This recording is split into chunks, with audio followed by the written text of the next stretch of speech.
Welcome to The Explainer. I'm your host, and today we're diving into something pretty fascinating.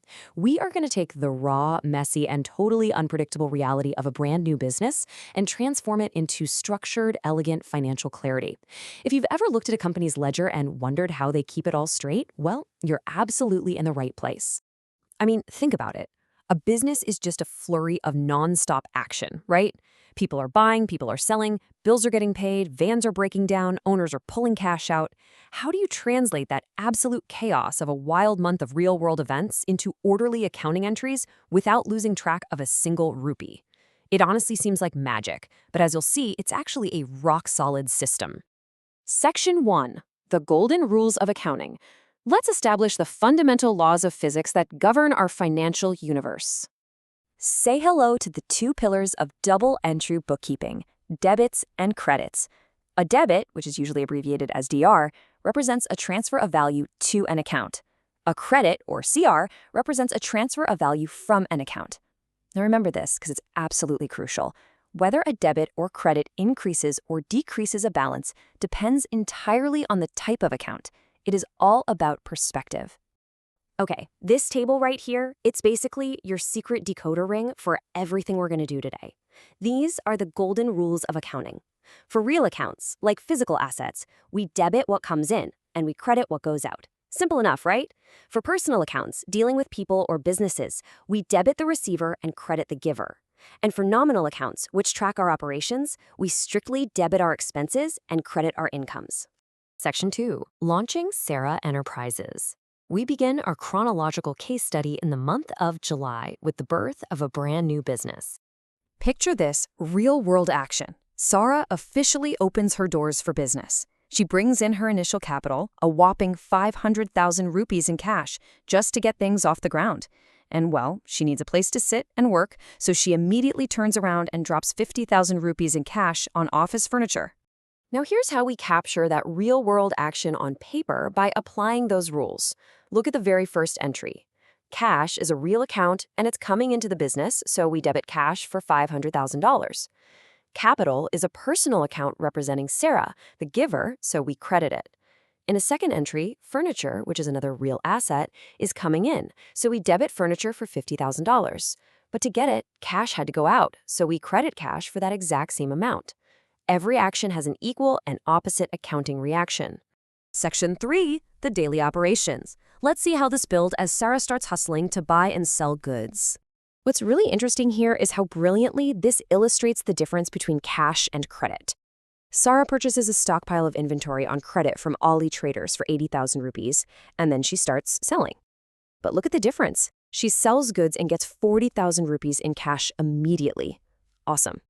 However, she also sells 60,000 rupees worth of goods to Ahmed & Co. on credit. She didn't get cash for that one, she got a promise to pay, which creates an accounts receivable asset.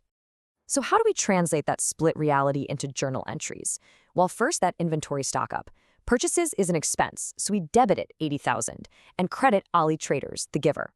Then for the cash sale, cash comes in, so we debit cash 40,000. For the credit sale, Ahmed & Co. is the receiver of the goods, so we debit their personal account 60,000. Notice what's totally identical in both of those sales? We always credit the sales account, because according to our nominal rules, incomes and gains are credited. Of course, keeping the lights on requires paying the bills. I've grouped these real-world operating payments together so you can see the undeniable pattern here. Sarah pays 15,000 for rent, 25,000 for salaries, and 8,000 for electricity. Because of our nominal account rules, whenever we incur these costs of doing business, we strictly debit our expense accounts. And since we're settling these bills immediately, cash is going out of the business, meaning cash gets the credit every single time. Section 4. Following the cash flow. Because cash is the absolute lifeblood of a new business, we've got to closely track when it physically changes hands. Take a look at this rapid-fire sequence of real-world cash events. Ahmed & Co. finally pays us part of what they owe. We pay Ali Traders part of our debt. We buy more inventory for cash. And Sarah pulls some cash out for her own personal use. I want you to start guessing the debits and credits in your head right now before we reveal them. Just follow the cash. Is it coming in or is it going out?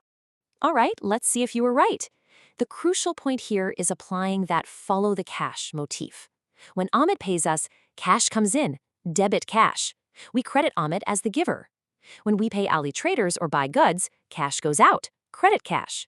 We debit Ali Traders as the receiver and debit purchases as an expense. And when Sarah takes money for personal use, cash goes out, so we credit it, and we debit a special account called drawings to track her withdrawals. It's incredibly logical once you see the pattern, isn't it? Section 5. Upgrading the business. As July draws to a close, Sarah decides it's time to make a major operational upgrade to keep up with demand. She decides to buy a delivery van. But wow, look at this massive number, 200,000 rupees. That is a huge chunk of change. Sarah doesn't want to drain her cash reserves, so she makes a bold move. She buys the brand new delivery van entirely on credit. She's taking on a massive new asset for sure, but also a massive new liability. Let's break down how we actually record this beast. The delivery van is a real asset, coming in, so we debit it for $200,000. But since we didn't pay cash, we credit our creditor's account to show this new liability. We owe them money. To clean up the end of the month, she sells some of her old furniture for $12,000 cash.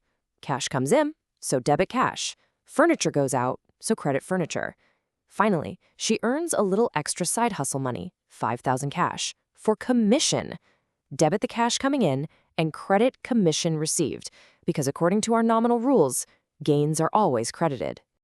Section 6. The perfect balance.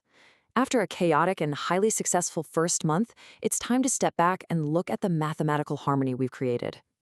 It all comes down to this foundational accounting equation: assets equal liabilities plus capital. What we have proven today is that through the strict, disciplined use of those golden rules, every single one of Sarah's 15 transactions kept this equation in perfect, elegant balance.